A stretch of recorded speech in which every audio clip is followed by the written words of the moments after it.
Core of engineers, signals आणि EME जे आहे हे सपोर्टिंग आर्म्स आहेत. आणि इंजिनियर्स इनफॅक्ट जे असतात की जे पहिले वॉरमध्ये जातात आणि शेवटी वॉरमधून बाहेर येतात, रोडने ट्रॅव्हल करतात. त्या काउंटर इन्सर्जन्सी एरियामध्ये कुठल्याही रोडच्या साईडला तुम्हाला बॉम्ब IEDs जे आपण म्हणतो ते असू शकतो. सो इंजिनियर्सचं टास्क हे असतं की ते रोड क्लिअरन्स करायचा असतो. कोर ऑफ इंजिनियर्स, सिग्नल्स आणि EME जे आहे हे सपोर्टिंग आर्म्स आहेत. आणि इंजिनियर्स इनफॅक्ट जे असतात की जे पहिले वॉरमध्ये जातात आणि शेवटी वॉरमधून बाहेर येतात. दर दुसऱ्या दिवशी देशाला म्हणा, देशाच्या समाज व्यवस्थेला म्हणा, व्हॉटेवर जे आहे त्याला आपण खूप नावं ठेवतो, पण ते सुधारण्यासाठी आपण पर्सनली किती सहभाग करतोय ह्याचा विचार प्रत्येकाने केला पाहिजे. म्हणजे माझं कॉन्ट्रीब्युशन काय आहे for the betterment of my country हे प्रत्येकाने कुठे ना कुठे विचार केला पाहिजे आणि त्या दृष्टीने त्याची वाटचाल केली पाहिजे.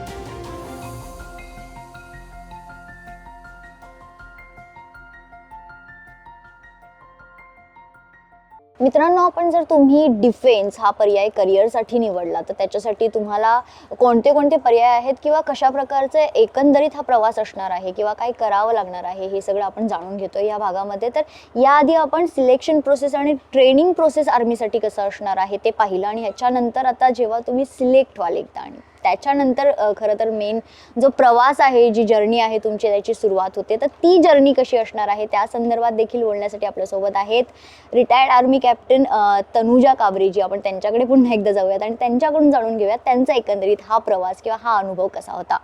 तुमचं पुन्हा एकदा मनपूर्वक स्वागत तनुजाजी. आता तुम्ही आर्मीमध्ये जॉईन झालात, म्हणजे जे काही सिलेक्शन झालं आता सगळं झालं, ट्रेनिंगही झाली, आता तुम्ही रुजू झाला आहात ह्या कार्यात. त्याच्यानंतर एकंदरीत कसं असेल, कारण खूप कमी लोकांना हे माहिती आहे की मिलिटरी इंजिनिअरिंग जी आहे ती इंडियातली सर्वात मोठी, म्हणजे आपल्या देशातली सर्वात मोठी मेंटेनन्स आणि कन्स्ट्रक्शन एजन्सी आहे आणि भारतात अनेक त्याचे युनिट्स देखील आहेत. सो हे कशा प्रकारे काम करतं आणि आर्मीची जी लाईफ आहे ती कशी आहे एकंदरीत? ओके, सो आमचं ट्रेनिंग झाल्यानंतर जेव्हा आम्हाला कमिशनिंग होतं आमचं, तेव्हा आम्हाला सांगितलं जातं की तुम्हाला या युनिटमध्ये तुम्ही कमिशन झाला. बरोबर. आणि त्याप्रमाणे मी 52 इंजिनियर्समध्ये कमिशन झाले होते. आणि त्यानंतर माझं लाईफ फुल 360 डिग्री चेंज झालं. कारण तेव्हा तुम्ही जेव्हा एकदा ऑफिसर म्हणून जाता तेव्हा तुम्ही ट्रेनी नसता किंवा तेव्हा तुम्ही हे सांगू शकत नाही की मी चुकले. आणि कारण सैन्यामध्ये एक आहे की तुमची एक चूक म्हणजे it's a life and death game. ज्या बाहेर ते नाही आहे, बाहेर तुमची चूक तुम्ही तसं रिपीट करू शकता किंवा रेक्टिफाय करू शकता, पण त्याच्यामुळे तुम्हाला सैन्यामध्ये खूप काळजीपूर्वक डिसिजन्स घ्यावे लागतात. जेव्हा मग कमिशनिंगनंतर तुम्हाला तुमचं युनिट दिलं जातं, त्यामध्ये तुम्ही जाता, तुमचं तिकडे प्री इंडक्शन ट्रेनिंग होतं आधी थोडंसं की त्याचा. आता सपोज मी कोर ऑफ इंजिनियर्समध्ये गेले, सो इंजिनियर्सचा रोल काय आहे, तुम्ही इंजिनियर्सचा म्हणजे ब्रिजेस बांधायचं आहे, माइनफील्ड लेईंग आहे, ते IEDs जे इम्प्रोवाइज एक्सप्लोसिव्ह डिव्हाइसेस असतात त्यांना तुम्ही आयडेंटिफाय करून त्यांना न्यूट्रलाइज करायचं आहे, किंवा वॉटर सप्लाय प्लांट्स आहेत. तर ह्या सगळ्या वेगळे टास्क असतात इंजिनियरचे. जो रोल आहे त्याच्यामध्ये आता तुम्ही एक्सपर्ट स्पेशलायझेशन करणार आहात, तर त्याचं प्री इंडक्शन ट्रेनिंगमध्ये इंट्रोडक्शन दिलं जातं. आणि मग तुम्ही युनिटमध्ये गेल्यानंतर तुम्हाला त्याच्याविषयी कामं तुमची सुरू होतात. माझी फर्स्ट पोस्टिंग होती रजौरीला. It is north of Jammu, 250 kilometres ahead, which is a counter insurgency area. So तिथे मी जेव्हा गेले तिकडे, तेव्हा मला I was the only woman there, but like I told you की you are an officer first, there is nothing man and woman. So तिकडे मी लवकर रुळले पण, आणि तिकडे लवकर मला तिकडलं म्हणजे बाकी ऑफिसर्स म्हणा किंवा जवान जे आहेत माझे, जे साथीदार आहेत, त्या सगळ्यांनी मग त्यांच्याकडूनही मला बरंच शिकायला मिळालं. आणि ऑर्डर्स द्यायचं कसं किंवा ऑर्डर्स फॉलो कसं करायचं, या सगळ्या गोष्टी ज्या ट्रेनिंगने शिकवल्या होत्या त्या तिकडे मला लागू करता आल्या. बरोबर. जे फॉरवर्ड पोस्ट असतात त्यांना वॉटर सप्लाय वगैरे करायचं असतं, तर त्याचंही इंजिनियर्सकडे काम होतं. किंवा डेली जर तुम्ही रोडने ट्रॅव्हल करता, त्या काउंटर इन्सर्जन्सी एरियामध्ये कुठल्याही रोडच्या साईडला तुम्हाला बॉम्ब IEDs जे आपण म्हणतो ते असू शकतो. सो इंजिनियरचं टास्क हे असतं की ते रोड क्लिअरन्स करायचा असतो. So we have the equipments, तर त्याच्यावरून आम्ही ती कामं, तर हे खूप चॅलेंजिंग होतं आणि प्लस खूप थ्रिलिंगही होतं आणि खूप जबाबदारीची कामं होती. पण हे मला माझ्या सिनियर सबऑर्डिनेट्सकडून किंवा माझ्या जवानांकडून, JCOsकडून हे शिकायला मिळालं आणि मग मी त्यांच्याबरोबर कामं करायला लागली. त्यानंतर मग मी ॲज अन इंजिनियर मी पहिले कवर करते की काय केलं. त्यानंतर मी बिनागुडीला आमचं युनिट मूव्ह झालं. सो आम्ही नॉर्थ ईस्टला गेलो आणि मग तिकडे आमचं काम मेन टास्क होतं फ्लड रिलीफ ऑपरेशन्सचं. बरं. सो जी इकडे ब्रह्मपुत्रा नदी आहे, तिस्ता रिव्हर जी आहे, तिला खूप पूर येतो दर पावसाळ्यात. सो इंजिनियर्सचं हे टास्क असतं की पुरातून अख्खी गावाच्या गावं स्थलांतरित कराव्या लागतात. म्हणजे अगदीच म्हणजे शेळ्या, मेंढ्या, गाई, म्हशी, माणसं, कुत्रे सगळ्यांपासून सगळ्यांना एका ठिकाणी दुसऱ्या ठिकाणी पुरामधून स्थलांतर करावं लागतं. तर ते कोर ऑफ इंजिनियर्सच्याकडे इक्विपमेंट्स आहेत, परत बोट्स म्हणा किंवा जे आपण मोटर बोट वगैरे म्हणतो त्या सगळे इक्विपमेंट्स. सो आमचं टास्क आहे की त्यांना रेस्क्यू करायचं असं. ते रेस्क्यू ऑपरेशन्स आम्ही करत असतो. त्या फक्त आम्ही एकटेच नाही, पण त्याच्याबरोबर इन्फंट्री पण असते आणि दुसरे सपोर्टिंग आर्म्स पण असतात. म्हणजे ऑर्डिनन्स कोर म्हणा किंवा सप्लाय कोर म्हणा, जे त्यांना राशन देतात, त्यांना पाणी, जेवण वगैरे सगळं अन्न पुरवठा हे सगळं मिलिटरी बघत असते. तर त्या सगळ्या कामांमध्येही मला तो सहभाग घेता आला आणि तो खूप अविस्मरणीय माझ्यासाठी तो अनुभव होता. सो बिनागुडीला आम्ही मुख्यत्वे करून ते काम करत होतो. आणि नंतर मग मी महूला पोस्टेड झाले मिलिटरी इंजिनिअरिंग सर्व्हिसेसमध्ये. सो तिकडे माझा सिव्हिल सर्व्हिसशी भरपूर संबंध आला, कारण की तिकडे सिव्हिल पब्लिक बरोबर मला इंटरॅक्शन करायला, कारण की तिकडे इलेक्ट्रिसिटी चार्जेस म्हणा किंवा फर्निचर डील्स म्हणा किंवा कॉन्ट्रॅक्ट्स म्हणा, या सगळ्या गोष्टींसाठी आम्हाला सिव्हिल कॉन्ट्रॅक्टर्स बरोबर डील करायला लागायचं. तर तिकडे ते शिकायला मिळालं आणि त्याची कामं बघायचं मला जबाबदारी होती. म्हणजे तर हे कोर ऑफ इंजिनियर्सची वेगळी कामं अशी असतात. तसंच सैन्यामध्ये वेगळे आपण जसं आपण डिपार्टमेंट्स म्हणतो तसं हे युनिट्स असतात, कोर्स असतात. त्याच्यामध्ये तुम्ही आर्मर्ड कोर म्हणा, ज्याच्याकडे टँक्स असतात, आर्टिलरी ज्याच्याकडे तोफा असतात. आपण बोफोर्स वगैरे तोफा बघितले असतील तर त्यांच्याकडे खूप चांगल्यापैकी गन्स असतात, आर्टिलरी गन्स. त्याच्यानंतर सिग्नल्समध्ये रेडिओ कम्युनिकेशनसाठी असतं. त्यांचं काम असतं की अख्ख्या मिलिटरी एरियामधलं जे कम्युनिकेशन इक्विपमेंट्स आहेत ते नीट असले पाहिजे, ते मॉनिटर करायचे आहेत त्यांना. मग त्याच्यानंतर core of electrical mechanical engineer असतात, जे व्हेकल्सचं मेंटेनन्स आणि वेपन्सचं मेंटेनन्स बघतात. That is a technical arm. आणि त्याच्यानंतर मग ऑर्डिनन्स कोर असतो, जे कपडे वगैरे, युनिफॉर्म्स, कपडे ह्या सगळ्या गोष्टींकडे लक्ष घालतं, किंवा व्हेकलचे पार्ट्स, वेपनचे पार्ट्स हे सप्लाय करायचं त्यांच्याकडे रिस्पॉन्सिबिलिटी असते. त्याच्यानंतर कोर ऑफ सप्लाय असतं, ASC, आम्ही सप्लाय कोर म्हणतो आपण त्याला. त्याच्याकडे सगळं धान्य वगैरे असतं. मग ते राशन वगैरे सगळ्या युनिट्सना डिस्ट्रीब्यूट करणार. ऑथराईजनुसार राशन असतं तर ते असं युनिटनुसार ते डिस्ट्रीब्यूट करणार, किंवा कपडेही. तर ह्या सगळ्या गोष्टी असतात ते प्रत्येक डिपार्टमेंट. आणि सगळ्यात फॉरवर्ड जे असतं ते असतं इन्फंट्री. म्हणजे infantry is the arm who will go for the war first. Now आत्तापर्यंत इन्फंट्रीमध्ये अजूनपर्यंत तरी कुठल्याही महिलांना त्यांनी अजून कमिशन दिलेलं नाही आहे. इन्फंट्रीमध्ये अजूनही फक्त बॉईजच जातात. पण मे बी इन फ्युचर परत आपण जसं चेंज बघत चाललो तसं महिलांनाही कधी ना कधी संधी मिळेलच इन्फंट्रीमध्ये. But again I would like to tell you की कोर ऑफ इंजिनियर्स, सिग्नल्स आणि EME जे आहे हे सपोर्टिंग आर्म्स आहेत. आणि इंजिनियर्स इनफॅक्ट जे असतात की जे पहिले वॉरमध्ये जातात आणि शेवटी वॉरमधून बाहेर येतात. असं त्यांना का म्हणतात? कारण की त्यांना ब्रिजेस बांधायचे असतात. इन्फंट्री म्हणजे जी पायदळ, जे आपले इन्फंट्री सैनिक जे असतात, सोल्जर्स, त्यांना जर कुठल्या एरियामध्ये जायचं आहे, एखादा पूल बांधून जर नदी क्रॉस करायची, तर ते इंजिनियर्स कामं करतात. सो ऑल द जे काही कोर्स आहेत ते हँड इन हँडच कामं करतात. सगळे कोरिलेटेड आहेत. म्हणजे आपण असं कुठलंच म्हणू शकत की हे महान आहे, हे कमी महान आहे. कारण माझं सप्लायशिवाय जर मला फूड नाही मिळालं तर मी काम कसं करणार? जर मला वेपन नीट नाही मिळालं तर मी काम कसं करणार? तर प्रत्येकजण एकमेकांशी इतकं संलग्न आहे की त्याच्यामुळे सगळ्यांना एकत्र घेऊनच पुढे जायचं असतं काय. सो पण इन्फंट्री युनिट्सना खूप जास्त फेम मिळतं आणि खूप जास्त त्यांना कारण की त्यांच्याकडे वेपन्स खूप अट्रॅक्टिव्ह असतात, जास्त करून गन्स वगैरे. आणि त्याच्यामध्ये परत पॅरा वगैरे असतात. त्यांचं जे असतात त्यांनी जे NSG कमांडोज वगैरे, पॅरा कमांडोज जे सगळे असतात, they go for lot of operations. They are the first one to go for operations for that matter. So ते त्यांचं थ्रिलिंग लाईफ प्रश्नच नाही, ते खूप वेगळं असतं. पण for that matter all the course have that own charm आणि ओन रिस्पॉन्सिबिलिटीज आणि own roles to play. So त्याच्यामुळे हे सगळे एकमेकांना हाताला हात धरूनच चालत असतात. बरोबर. तुम्ही ज्या इंजिनियर्सचं काम सांगितलं ते सिव्हिल वर्कबद्दल आपण 75% बोललो. ह्याच्या व्यतिरिक्त जसं आपण पाहायला गेलं तर जसं सॉफ्टवेअर, हार्डवेअर आणि इतरही काही गोष्टी, जसं टेक्निकल काही गोष्टी असतात, तर त्यातही इंजिनियर्सचा खूप इम्पॉर्टंट रोल आहे आर्मीमध्ये. त्याबद्दल काय सांगा? आता सायबर सिक्युरिटी वगैरे सगळं आलेलं आहे, त्याच्यामुळे हे टेक्निकल वर्क, त्यासाठी ही इंजिनियर्सची वेगळी टीम असते. पण त्याचे डिपार्टमेंट्स वेगळे असतात. आम्ही जे काम करतो ते ऑन ग्राउंडची कामं असतात, ही जास्त करत असतात. पण बाकी डिपार्टमेंट्स वेगळे असतातच.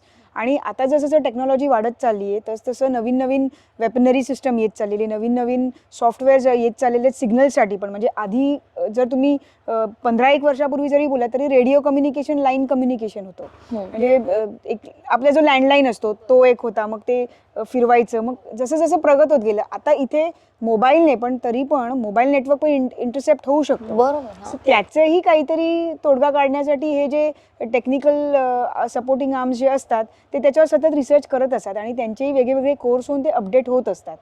सो तेही काम वेगळं डिपार्टमेंट कंटिन्युअस चालू असतं त्यांचं. आणि टेक्निकल डिपार्टमेंटला आर्मीचं बॅकबोन असं मानलं जातं, त्याचं काय प्रश्नच कारण नाही. आहे? आता टेक्निकल डिपार्टमेंट, कारण त्यांच्याशिवाय आपल्याला पुढची न्यूज कळणारच नाही. बरोबर. उरी मूवीमध्ये आपण जो बघतो की त्यांनी ते सगळं टेक्निकल डिपार्टमेंटने मॅनेज केलं की तिकडे कॅमेरा, तो हिडन कॅमेरा तिकडे जाऊन नेऊन शत्रूच्या एरियामध्ये जाऊन ते काय ते चेक करतायत, शत्रू बरोबर. काय काय करतायत. तर त्याच्यामुळे जी आपल्याला फर्स्ट हँड इन्फॉर्मेशन मिळते त्या इन्फॉर्मेशनच्या द्वारेच आपण पुढची हालचाल करू शकतो. त्याच्यामुळे टेक्निकल डिपार्टमेंट खूप महत्त्वाचा रोल प्ले करतंच. बॅकबोन आहे. आणि इनफॅक्ट जर तुम्ही ॲडव्हान्स वेपनरी सिस्टम वापरली तर तुम्ही आणखी, आता जर तुम्ही जे आपल्या 303 वेपन्स रायफल्स होत्या त्या आता ऑब्सोलीट पण झाल्या, म्हणजे त्यांचं नामोनिशाण पण आता मिटत चाललंय. पण आधीच्या वर्ल्ड वॉरमध्ये किंवा 62च्या युद्धामध्ये म्हणा किंवा 71मध्ये त्या वापरल्या गेल्या आहेत, पण त्या ऑब्सोलीट नंतर झाल्या कारण नवीन इन्सास आली, त्याच्यानंतर आणखीन मोठी मशीन गन झाल्या किंवा आणखीन प्रगत वेपन्स येत गेले. सो त्याच्यामुळे हे अपडेशन तर होणार, त्याच्यामुळे ते महत्त्वाचं आहेच टेक्निकल सगळं. म्हणजे इंजिनिअरिंग हा जो पार्ट आहे, समजा कोणी इंजिनिअरिंग करते आणि त्यानंतर आर्मीमध्ये जाण्यासाठी विचार बरोबर. करते, तर त्यात आणखीन कोणते कोणते डिपार्टमेंट्स आहेत? जसं सिव्हिल झालं आणि आता हे टेक्निकल, जसं आपण सांगितलं कम्प्युटरशी रिलेटेड, ह्याच्या व्यतिरिक्त आणखीन काय करू शकतो? जसं आता मी इलेक्ट्रिकल आणि मेकॅनिकल इंजिनिअरिंग म्हटलं. बरोबर. सो त्याच्यामध्ये ह्यांचं repair and maintenance of vehicle parts किंवा repair and maintenance of weapons ह्यांच्या टेक्निकल अभ्यासाकडे ते जास्त लक्ष देतात. आणि मग त्याच्यामुळे त्यामध्ये त्यांना त्याचं प्रशिक्षण मिळतं. त्यांचे कोर्सेस, यंग ऑफिसर्स कोर्सेस होतात. हँड्स ऑन एक्सपिरियन्स मिळतं की जर मला आता सपोज टँक रिपेअर करायचा आहे तर प्रत्येक पार्ट त्याचं जाणून घेऊन, मला टेक्निकली त्या टँकचं सगळं फंक्शनिंग जाणून घेऊन, मला त्याचे एखादा पार्ट जर कुठलाही पार्ट असेल तो जर रिपेअर करायचा तर मी तसं काय केलं पाहिजे ह्याचं शिक्षण ते EME वगैरे घेतात, ऑर्डिनन्स पण घेतात त्या मनाने. आणि मग त्यांना सगळं ते, कारण ऑर्डिनन्स पार्ट सप्लाय करतात, EME पार्ट्स रिपेअर करून देतात, तर हे सगळं असतं. So as an engineer you can explore all sides of engineering. बरोबर. हां. आणि मुळात म्हणजे कसं आहे की जरी तुम्ही इंजिनिअरिंग करून नाही गेलात तर आमचे एक कोर ऑफ इंजिनियर्स आणि EME आणि सिग्नल्स जे आहेत तिकडे तुम्हाला after commissioning also, after few years of service, ते तुम्हाला इंजिनिअरिंग करायला पण देतात through army. So even if you not able to do engineering outside आणि तुम्ही ग्रॅज्युएशन होऊन जॉईन केलं आहात, सायन्स बॅकग्राऊंड आहे, फिजिक्स किंवा मॅथमॅटिक्स, तर तुम्ही त्याच्यानंतरही इंजिनिअरिंग करू शकता फॉज थ्रू. आणि तिकडे तुम्हाला मग त्याचं स्पेशलायझेशन ट्रेनिंग, मग सिव्हिल असेल, इलेक्ट्रिकल इंजिनिअरिंग असेल किंवा आणखीन सॉफ्टवेअरचं असेल, हे सगळे इंजिनिअरिंगचे तुम्हाला ते करू देतात. सो त्याचंही नॉलेज तुम्हाला मिळतं. बरोबर. म्हणजे त्याच्यानंतरही तुम्ही करू करू शकता. शकता. तुमच्याशी जसं तुम्ही सांगितलं की तुमची लाईफ जी आहे आर्मी जॉईन केल्यानंतर 360 डिग्री चेंज झाली. काय तुमचा अनुभव आहे? म्हणजे कशा प्रकारे तुम्ही तुमचं ते रुटीन जे आहे ते ठेवलं होतं आणि नंतर कशा प्रकारे चेंज झाली तुमची लाईफ? मी जेव्हा रजौरीमध्ये मी गेले, जेव्हा माझी फर्स्ट पोस्टिंग तिकडे होती, तेव्हा इट्स अ जंगल एरिया पण इट्स अ ब्युटिफुल लोकेशन. आणि तिथे डायरेक्ट आम्हाला कामातच हात घालायचा होता, शिकायचंही होतं प्लस कामही करायचं होतं. सो तिकडे आमच्या ज्या काउंटर इन्सर्जन्सी एरिया असल्यामुळे पोस्ट खूप अशा वेगळ्या वेगळ्या ठिकाणी वर आहेत, लांबवर आहेत आणि ते एरिया जरा पसरलेला आहे, आमचा एरिया ऑफ रिस्पॉन्सिबिलिटी जो आपण आहे तो. सो मी तिकडे रात्री 2:30 वाजता पण पोस्ट चेक करायला जायची आणि तिकडे मी तर पहिल्या दिवशीच बिबट्या वगैरे बघितला होता. तर वाईल्ड बोर, बिबट्या, म्हणजे वाईल्ड लाईफ तिकडे सहज होती. पण ट्रेनिंगने आम्हाला एवढं कणखर बनवलं होतं की या सगळ्या गोष्टींकडे आम्हाला इम्पॉर्टन्स द्यायचाच नाही आहे. So we are like, even though we are thrilled to see all this things but work is more important, म्हणून आम्ही आमच्या कामाकडे पूर्ण वेळ लक्ष देत राहिलो. आणि मग रात्री किती वाजता तुम्हाला कुठेही पोस्ट चेक करायला जायचं आहे किंवा कुठेही काही तर तुमची ड्युटी लागली आहे तरी पण यू आर डुईंग, म्हणजे त्यात तुम्हाला असं काही नाही की मी आता कसं करू. सो हे मला नंतर हळूहळू मला, म्हणजे जसं मला कळलं की ओके ह्याच्यानंतर माझी लाईफ हीच असणार आहे आणि मला वेळेचं त्यामध्ये बंधन नाही आहे, 24/7 मला काम करायचंच आहे. तर त्याच्यामुळे ते मला एक it was a new thing for me की हे ट्रेनिंगने शिकवल्यामुळे जरा ते अडॅप्ट करणं मला त्यातल्या त्यात जरा आम्हाला सगळ्यांनाच म्हणजे ट्रेनिंगमुळे खूप सोपं जातं. हां. त्यानंतर मग तिकडे फोन, त्यावेळेस फोनचं अजूनही कितीतरी दुर्गम भागामध्ये जिकडे सैन्य पसरलेलं आहे तिकडे फोन्स नाही आहेत, अजूनही पत्रव्यवहार वगैरेच चालतो कित्येक ठिकाणी. सो तेही एक आहे की तुमच्या फॅमिलीबरोबर तुम्हाला रेग्युलर बोलता येत नाही, पण तुम्ही फॅमिलीपेक्षा लहान असून पण तुम्ही तुमच्या युनिटलाच तुम्ही फॅमिली समजता, आणि त्यामुळे तुम्ही तुमचे युनिट ऑफिसर्स म्हणा, त्यांच्या फॅमिलीज असतात काहीतरी कधीतरी, किंवा तुमचे जवान, या सगळ्यांना तुम्ही एक आपली फॅमिली समजून तुम्ही त्यांच्यावर कम्फर्टेबल राहायला शिकता. म्हणजे आतापर्यंत तुम्ही जे ककूनमध्ये असता तुमच्या घरातल्या लोकांबरोबर, त्यापेक्षा हे टोटली वेगळं लाईफ असतं. नवीन लोकांबरोबर तुम्हाला तुमचं जीवन अडॉप्ट करायचं असतं आणि त्यांना तुम्ही फॅमिली म्हणून एकसंध राहायचं असतं. So that is also a very amazing experience. आणि ते एकमेकांना समजून घेतात, कारण ते सगळेच एकटे असतात नाही म्हटलं तरी, पण तुम्ही जर तिकडे फॅमिली म्हणून समजून घेतलं तर ते डेफिनेटली तुम्हाला तो एक एकटेपणा तुमचा नाहीसा होतो. So that is another good thing. दुसरं म्हणजे जेव्हा मी बिनागुडीला असताना फ्लड रिलीफ ऑपरेशनला म्हणजे मी गेले होते. सो तिकडे पण मी बघितलं की 3 दिवस 3 रात्र मी कंटिन्युअस फील्डवर होतो आणि तिथे आम्हाला तहान भुकेचं काही नव्हतं. आमचा एकच एम होता की लोकांना वाचवायचं आहे, सुरक्षित ठिकाणी हलवायचं आहे. तर त्यासाठी पण ते जे एक जुनून होतं ते मला कळलं की this is the reason I had join फौज. लोकांना वाचवायचं हेच महत्वाचं आहे आणि ते मला करायला मिळतंय काम. सो तिथे कॉन्स्टंटली तुम्ही 10 लोकांबरोबर, 10 ऑफिसर्स, 50 जवानबरोबर कॉन्स्टंटली टचमध्ये राहून इथे कॉल करा, तिथे, किंवा त्यांना काय हवं आहे काय नको इक्विपमेंट सगळं चेक करायचं. तर ह्या सगळ्या रिस्पॉन्सिबिलिटीज तुम्ही ऑटोमॅटिक, आणि you feel like okay you are responsible, people are relying on you. लोक तुमच्याकडे बघतायत की ओके तुम्ही ते काम करणारच आहात. तर ही जी सेन्स ऑफ रिस्पॉन्सिबिलिटी तुमची ग्रो होत राहते ती नेव्हर एंडिंग होते. That is a good thing. आणि ते देशासाठी आपण काहीतरी करतोय, ती भावना नेमकी कशी आहे? पहिली गोष्ट म्हणजे मी माझ्या पर्सनल पण सांगते, पण 99% लोक मला देशासाठी काहीतरी करायचंय म्हणून सैन्यात जातात. आणि युनिफॉर्म पाहिजे, सैन्याचा युनिफॉर्म एकदम खूप छान असतो. तर या 2 गोष्टी तर असतातच मनात. जेव्हा तुम्ही ॲक्च्युली जाता फील्डवर आणि ॲक्च्युली तुम्ही जेव्हा ते करता ना, तेव्हा इट बिकम्स युअर रुटीन, की तुम्ही रोजच काही ना काही देशासाठी करतातच आहात. मग त्यात पण नंतर तुम्हाला त्यासाठी असं विशेष वाटत नाही की अरे मी काहीतरी केलंय. You become like any other serving soldier. जे तुम्ही आहात तेच बाकीचे पण करतात. म्हणजे तिकडे तुम्ही कॉमन आहात. बरोबर. तुम्हाला जर तिथून बाहेर आलं तर 4 लोक तुम्हाला तुम्ही काहीतरी स्पेशल करताय असं करता, पण तिकडे तुम्हाला कळतं की ऑल आर इक्वल. तर ती एक इक्वॅलिटीची भावना आहे ना, की सगळे तेच करतायत, तुम्ही काही स्पेशल करत नाही आणि तुम्ही तुमचं काम करताय.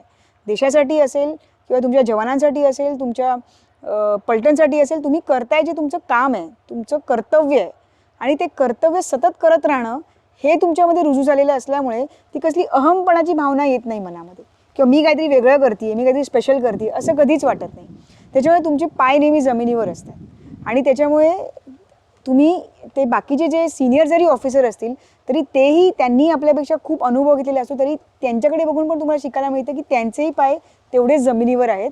तर आपणही तेवढं जमिनीवर राहूनच आपलं कर्तव्य सतत केलं पाहिजे. बरोबर. देशसेवाही चालूच राहते मग. आणि देशसेवा जनरली कोणीही सगळेच करतात. म्हणजे एखादं आपण टीचर्स म्हणा, डॉक्टर्स म्हणा, इंजिनियर्स, ॲक्च्युली देशसेवा सगळेच करतात. पण हे आपण डायरेक्टली बॉर्डरशी कनेक्टेड असल्यामुळे आपल्याला वाटतं फक्त सैन्य देशसेवा करतोय. पण तसं आपण जर सामान्य पब्लिकनी पण जर असं मनामध्ये न आणता मीही माझ्या आहे त्या ठिकाणी राहूनही देशसेवा काहीतरी करू शकतो ह्याची किंवा करू शकते ह्याची भावना मनात आणली तर नक्कीच काही ना काही देशसेवा घडेलच. सो प्रत्येकजण आपापल्या पद्धतीने करत असतं, फक्त ती जाणीव असली पाहिजे की मी देशासाठी करते, माझ्या स्वतःसाठी नाही. सो ती जी जेव्हा जाणीव असते तेव्हा तुम्ही कुठलंही काम देशासाठी किंवा समाजासाठी करूच शकता. बरोबर. आणि आपण सर्वसामान्य नागरिकांना नेहमी कंप्लेंट्स करताना बघतो की हे नाही होते देशात, ते नाही होते, पण कुठेतरी आपली ही जबाबदारी आणि स्वतः मार्ग काढण्यासाठी आपण ते पुढे राहिलो तर आपल्या मागे लोक आहेत येतात. Then we are the leader, we have to lead. बरोबर आहे. वा, खूप छान. आता आपण बोलतोच आहे की आर्मी नंतर लाईफ कशा प्रकारे चेंज झाली, तर तुमच्या पर्सनल लाईफ बद्दल आपण पुन्हा एकदा बोलूया. फॅमिलीचा सपोर्ट आधी होता लहानपणी, लग्न व्हायच्या आत. लग्न झाल्यानंतर पार्टनरचा सपोर्ट सगळ्यात जास्त महत्त्वाचा असतो. तो तुम्हाला कशा प्रकारे मिळाला? बऱ्याच जणांना वाटतं की सैन्यामध्ये फॅमिली लाईफ नाही आहे, पण ठीक आहे, काही अंशी जरी जे बरोबर असेल तरी असं काही नाही आहे. आपण थोडाफार ताळमेळ बॅलन्स करू शकतो या गोष्टींचा. So fortunately I got a wonderful partner. तो माझ्या शाळेचा मित्र, कॉलेजचा मित्रच असल्यामुळे आम्ही लग्न करायचं ठरवलं आणि त्यानंतर we had a distance relationship. मी त्यानंतरही सैन्यात होते 2 वर्ष आणि आम्ही खूप क्वचित भेटायचो किंवा मला कधी सुट्टी मिळायची तेव्हा मी याचं, कारण तो मुंबईत होता आणि मी दुसरीकडे पोस्टेड होते. सो आम्ही अधूनमधून भेटायचो. इवन माझ्या पेरेंट्सना पण मी अधूनमधूनच भेटायचे, सुट्टी मिळेल तेव्हा जायला होईल असं. पण जसं मी सांगितलं फॅमिलीचा सपोर्ट, तरी माझ्या सासरकडच्याने मला बऱ्यापैकी सपोर्ट केला. म्हणजे everybody was okay with what ever I am doing. मुळात त्यांच्या मनात जी एक अभिमानाची गोष्ट होती हो की आपल्याच फॅमिलीमधलं कोणीतरी देशासाठी काहीतरी करतंय, तर त्यामुळे त्यांना पण आनंद होताच की काहीतरी चांगलंच घडतंय. तर मग त्याच्यामुळे तो सपोर्ट साहजिकच मिळाला. आणि माझ्या हस्बंडकडून पण मला खूप चांगला सपोर्ट मिळाला, कायम मिळतो, अजूनही मिळतो. मीही त्याला म्हणजे इट इज कॉम्प्लिमेंटरी. पार्टनरकडून एकमेकांना सपोर्ट मिळणं हेही खूप गरजेचं आहे. म्हणजे एकमेकांना कायम साथ देऊन तुम्ही जर पुढे गेलात, तर मग ते लाईफ तुम्ही कुठलेही चॅलेंजेस परत घ्यायला, any career, beat any career, तुम्हाला ते चॅलेंजेस घ्यायला तुम्हाला एक हुरूप येतो आणि तुम्ही ते मोटिवेटेड राहता. तर ते पण फार एक म्हणजे फॉर्च्युनेटली मला ते मिळालं. So it was a nice thing. पण अनेक सण साजरे करता येत नाही फॅमिली सोबत. म्हणजे तुम्ही तिथे असतात, बॉर्डरवर, सीमेवर असतात, तर आम्ही आमच्या घरात बरोबर. सण साजरे करतो. तर तुम्हाला असं वाटतं का कुठेतरी की हा सण? नाही, ॲक्च्युली कारण जसं मी तुम्हाला सांगितलं की your unit becomes your family. So we celebrate Holi together, we celebrate Diwali together, we celebrate birthdays together. So हे जे काही सण आहेत जे national level, we celebrate Eid together, we celebrate Baisakhi together. आम्ही सगळे गुरुद्वारामध्ये एकत्र जातो, आम्ही सगळे मंदिरमध्ये एकत्र, मस्जिदमध्ये एकत्र जातो. तर तिकडे एक सर्वधर्म स्थल म्हणून एक प्रत्येक युनिटमध्ये एक प्रकार असतो. बरोबर, हो, तिकडे हो. मस्जिद, मंदिर, गुरुद्वारा सगळे एका बाजूला असतात. हां. आणि सगळेजण प्रत्येक वेळी कुठल्याही सणाला तिघाही देवतांकडे जाऊन नमस्कार करतात किंवा प्रेयर्स म्हणतात किंवा जे काय, आणि ते एकत्र. मग त्यावेळेस कोण कुठल्या धर्माचं हे बघितलं जात नाहीच. हो, हो. And it is like so secular. बॅकग्राऊंडचा तुमचा विसर पडतो आणि दॅट फॅमिली इज युअर्स. त्यामुळे प्रत्येक सण आम्ही एकत्र सेलिब्रेट करतो. तर त्याची एवढी सवय होते की इनफॅक्ट कधी कधी एखाद्या वेळेस चुकून मी म्हणजे सर्विंग असताना एखाद्या सणाच्या दिवशी मी घरी असायची, तर आय यूज टू मिस माय फौजी फॅमिली. वा. सो तेही व्हायचं असं की मी आता होळी मागच्या वर्षी त्यांच्यावर सेलिब्रेट केली होती, तर ती किती मजा आली होती. सो हा एक अविस्मरणीय प्रसंग असतात. ते खूप खोलवर मनावर एक खूण ठेवून जातात काय. So you don't miss actually, because तुम्ही ती लाईफ ॲक्सेप्ट केलेली असते.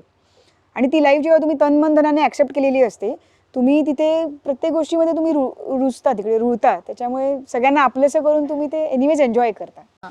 आणि जसं तुम्ही आता मगाशी म्हणालात की धर्म वगैरे बाजूला ठेवून देश सर्वात प्रथम, मी कोण आहे तर मी सर्वात आधी भारतीय आहे, हो, ही भावना खरं तर सैनिकांना बघून सगळ्यात आधी येते. कारण बरोबर. तिकडे हे सगळं नाही विचार केला जात. त्याबद्दल काय म्हणा, म्हणजे बाकीच्यांना काय संदेश द्याल? म्हणजे मला असं म्हणायचं आहे की आपण सगळे भारतीय आहोत आणि सगळ्यांना ह्याचा गर्व पण आहे. बरोबर. पण तरीही आपण देशाला किती नावं ठेवतो. दर दुसऱ्या दिवशी देशाला म्हणा, देशाच्या समाज व्यवस्थेला म्हणा, वॉट एव्हर जे आहे त्याला आपण खूप नावं ठेवतो. पण ते सुधारण्यासाठी आपण पर्सनली किती सहभाग करतोय ह्याचा विचार प्रत्येकाने केला पाहिजे.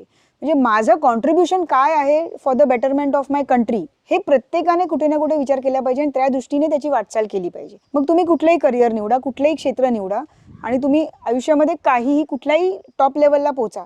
पण मी देशासाठी म्हणून एक भारताचा एक रिस्पॉन्सिबल नागरिक म्हणून मी काय करते किंवा काय करतोय याची जाणीव सतत असू द्या. आणि देशाला कुठेही ठेच पोचणार नाही किंवा देशाच्या नावाला कुठेही ठेच पोचणार नाही, हे याची नेहमी जाणीव असू द्या असं मला वाटतं.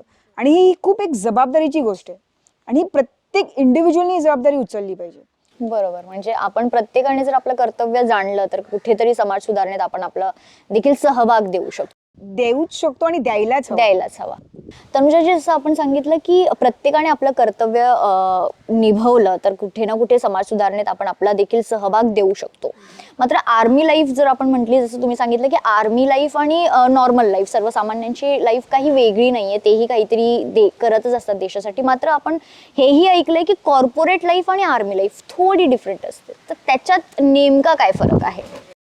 मी म्हणेन थोडी नाही, बरीच फरक असतो. पण आता हल्ली बरेचसे कॉर्पोरेट्स पण एक्स फौजीजना आपल्या पॅनलवर ठेवतात, कारण की त्यांना कळलंय की जे फौजमधले जे लिडरशिप क्वालिटीज आहेत त्या, आणि फौज म्हणजे डिसिप्लिन इज द प्रायोरिटी, ते आणि सेल्फ मोटिवेशन, तर ह्या गोष्टी आपण कॉर्पोरेटमध्ये कसं टाकू शकतो याचा सांगाडा घालण्यासाठी बरेचसे एक्स फौजी आता कॉर्पोरेटमध्ये जेव्हा जॉईन होतात तेव्हा ते स्ट्रक्चर सगळं चेंज होतं. पण आर्मीमधली लाईफ म्हणजे इन जनरल सैन्यामधली लाईफ एक उत्कृष्ट लाईफस्टाईल तुम्हाला मिळते.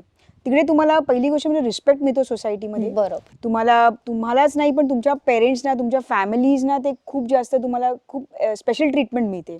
So they are also happy, you make them proud, ते आहे. त्यानंतर तुमचं एक रुटीन इतकं सेट असतं की जरी मी सांगितलं की ठीक आहे, when you are in the field area तुमचं रुटीन नसतं तितकं सेट, कारण की most of the times you are working. But when you are in the peace location you get time for your physical fitness, you get time to play sports. म्हणजे तुम्हाला संध्याकाळी जवानांबरोबर sports खेळायचं ते फील्डमध्ये असेल किंवा पीचमध्ये असेल. सो त्यासाठी एक तुम्हाला रिक्रिएशन पण भरपूर मिळतं. त्यानंतर तुम्हाला वेगळे एक्सपिडिशन्सला जाता येतं. म्हणजे माउंटेनिंग एक्सपिडिशन म्हणा, एव्हरेस्ट एक्सपिडिशन म्हणा, किंवा स्कूबा डायव्हिंग म्हणा, किंवा sailing expedition, gliding expedition, any kind of international level expeditions you can go. तर हे तुम्हाला कॉर्पोरेटमध्ये असताना करता येणार नाही आहे. सो हा डिफरन्स आहे. प्लस तुम्हाला तुमचे स्पोर्ट्स किंवा तुमच्या हॉबीज ज्या आहेत त्या जोपासतात तर कॉर्पोरेटमध्ये येतच नाहीत, कारण की कॉर्पोरेट तेवढा वेळ पण मिळत नाही. पण हे तुम्हाला फौजमध्ये करता येतं आणि तुम्हाला तुमचे स्पोर्ट्स आणि हॉबीज वगैरे जोपासता येतात. So I have seen lot of painters और खूप सुंदर माझे फ्रेंड्स चित्रकार आहेत किंवा म्युझिकल इन्स्ट्रुमेंट वाजवतात. ते अजूनही आणि ते फौजमध्ये शिकलेत आणि ते अजूनही कंटिन्यू करतायत वेळ मिळेल तसं. सो हे त्यांना त्यांचं रिक्रिएशन करायला वेळ मिळतो, तो काढता येतो. कारण जे आपण ट्रेनिंगमध्ये टाइम मॅनेजमेंट शिकलेलो असतो ते आपण इथे बरोबर अप्लाय करू शकतो. पण ह्या उलट हे कॉर्पोरेटमध्ये डिफिकल्ट होऊन जातं वेळ काढून या सगळ्या गोष्टी करायचं.